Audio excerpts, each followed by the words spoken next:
Hi అండి. ఇక్కడ మీరు చూస్తున్న రెసిపీ వచ్చేసి కొబ్బరి అన్నము. కొబ్బరి అన్నము అంటే కొబ్బరి తురిమేసి వండిన అన్నాన్ని కలపడం కాదు. ప్రాసెస్ అనేది వినండి. అయితే ఇది శ్రావణ మాసం కదా, చాలామంది కొబ్బరికాయలు కొడతారు కదా దేవుడికి. చాలామంది ఏంటంటే కొబ్బరి ఎక్కువ తినడానికి ఇష్టపడరు. తిన్నా కూడా అవన్నీ కొబ్బరికాయలు తినలేము కదా, కొబ్బరి స్వీట్ కూడా తినడానికి ఇష్టపడరు. అలాంటప్పుడు మన ఈ కొబ్బరిని ఏం చేయాలంటే కొబ్బరి నుంచి కొబ్బరి పాలు అనేవి తీసుకోవాలి. మరి కొబ్బరి నుండి కొబ్బరి పాలు ఎలా తీస్తారంటే దీన్ని చిన్న చిన్న ముక్కలుగా తీసుకోండి. కొబ్బరి అనేది ఇక్కడ చూడండి, ఇక్కడ చూపిస్తున్నాను చూడండి, ఈ విధంగా ఇలా చిన్న చిన్న ముక్కలను తీసేసుకోండి. ఒకవేళ మీకు వీలుంటే ఓపిక ఉంటే అవి వెనక ఉన్న బ్లాక్ను కూడా తీసేయండి. నాకైతే కొంచెం టైం లేదన్నమాట.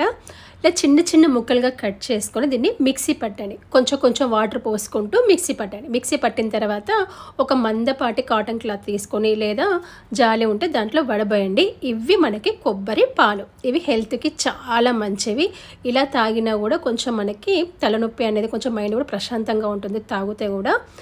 ఇక్కడ మనకి ఒక్క ముక్కలో చెప్పాలి కొబ్బరి అన్నం అంటే ఏమీ లేదు, బాగారన్నం లాగా అన్నమాట. బాగారన్నం వండేటప్పుడు మనము వాటర్ పోసే ప్లేస్లో కొబ్బరి పాలు పోయడం. మరి దానికి తేడా ఏంటి అంటే టేస్ట్లో మాత్రము విపరీతమైన తేడా ఉంటుంది. మన నార్మల్ నీళ్లు పోసిన దానికి కొబ్బరి పాలు పోసిన దానికి టేస్ట్ అనేది చాలా తేడా ఉంటుంది. చాలా చాలా బాగుంటుంది. కొబ్బరి పాలు అనేవి హెల్త్కు కూడా చాలా మంచివి.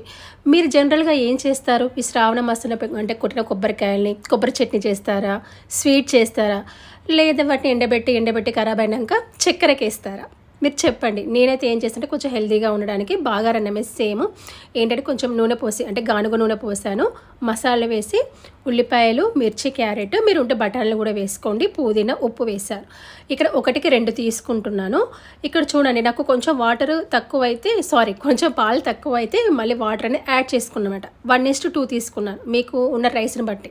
కొంతమంది 1:1కి 1:30 తీసుకుంటారు. నేను 1కి 2 తీసుకున్నాను. చూసుకోండి మీ బియ్యం ఉడికే విధానం బట్టి. ఇది కొంచెం ఉమ్మగిల్లేటప్పుడు ఏం చేయండి అంటే పైన పుదీనా, కొత్తిమీర వేసేసి కొంచెం నెయ్యి అనేది వేయండి. ఇది చాలా బాగుంటుంది, నమ్మండి. మీరు ఒక్కసారి టేస్ట్ చేయండి, వండేసి ఎలా ఉందో కూడా నాకు చెప్పండి.